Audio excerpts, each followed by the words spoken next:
دا د پېښور په چارسدہ روډ باندې خزانہ شوگرمل دی کوم چې 3 کاله وړاندې بند کړی شوی دی او تر اوسه پورې بیا د غنو د کریشنګ او د چینو د ویستلو لپاره شروع نه کړی شو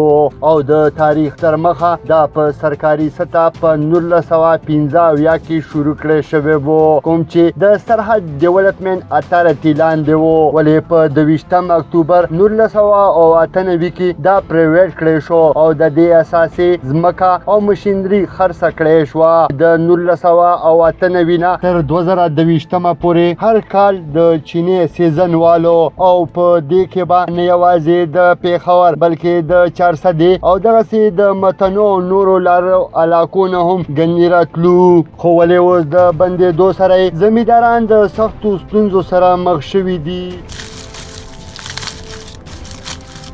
اینو حکیم خان دی د شاهي اوسیدونکی یم تقریبا د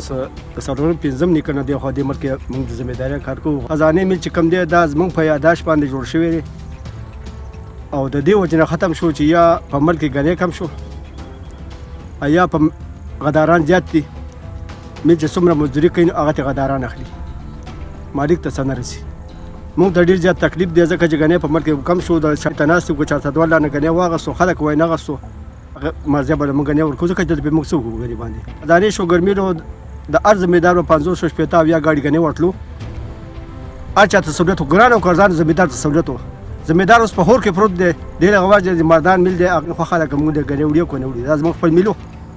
دا خپل مل مواد موږ باندې خراب توراب.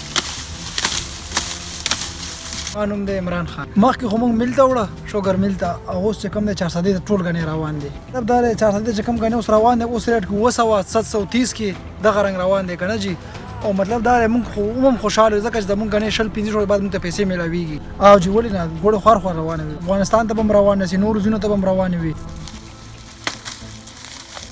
زمیندارانو زیاته کړه او وی ویل چې د دې وجوهاتو سره سره د خزانه شوګرمل د بندېدو دا وجې هم دي چې د پېښور او دغسې د چارسدې په بېلابېلو علاقو کې په ځمکو باندې تنازعات دي او د دې سره سره په دې باندې هاوسنګ سوسایټیز یا ټاونشپې جوړې کړې شوې که چېرې په دغه هاوسنګ سوسایټیز یا ټاونشپو باندې پابندي ولګولی شي او په زرګونو جربه باندې جوړې تنازعات حل کړی شي او زمینداران د غنو فصل بیا کرونده شروع کی نو کې دی شي چې خزانه شوګرمل یو ځل بیا شروع شي. محمد، الله خان، آفریدی، سونو، پختونخوا، پېښور.